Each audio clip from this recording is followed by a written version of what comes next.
আসসালামু আলাইকুম। Hello guys, আপনাদের জন্য নিয়ে আসছি খাসির পায়ের রেসিপি।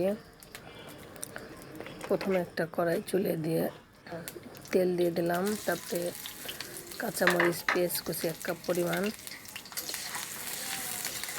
ভালোভাবে নাড়তে থাকবো। একটু ভাজা হয়ে গেলে এর মধ্যে দিয়ে দেব রসুন বাটা 1 টেবিল চামচ, আদা বাটা 1 টেবিল চামচ। ভালোভাবে নাড়তে থাকবো।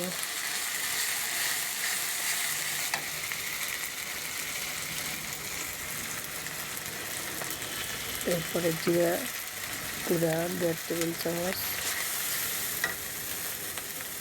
তারপরে গরম মশলা 4-5টা, এর মধ্যে দিয়ে দেব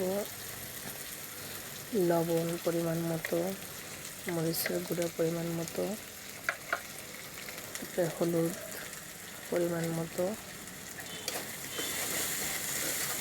এবার ভালোভাবে নাড়তে হবে, সুন্দর করে মেশাতে হবে।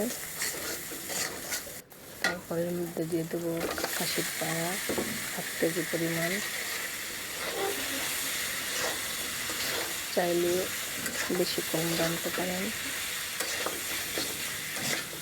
তারপরে ভালোভাবে নাড়তে থাকবো, সুন্দর করে মেশাতে হবে।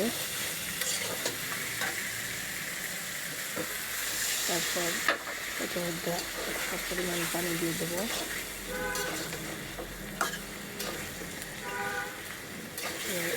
10 মিনিট কষিয়ে নিতে হবে, 10 মিনিট।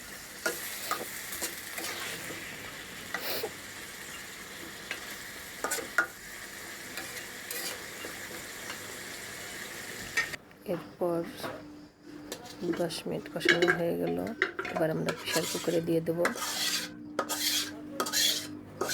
প্রেসার কুকারে সব ঢেলে প্রেসার কুকারে দিয়ে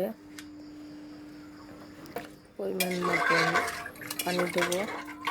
পরিমাণ মতো পানি দিয়ে ঢাকনাটা আটকিয়ে দিতে হবে, যাতে বাতাস না বের হয়, এবং 15টা সিটি দিতে হবে। 15টা সিটি দিলেই এটা সুন্দর নরম হয়ে যাবে। তারপরে হয়ে গেল আমার খাসির পায়ার রেসিপি। ধন্যবাদ সবাইকে।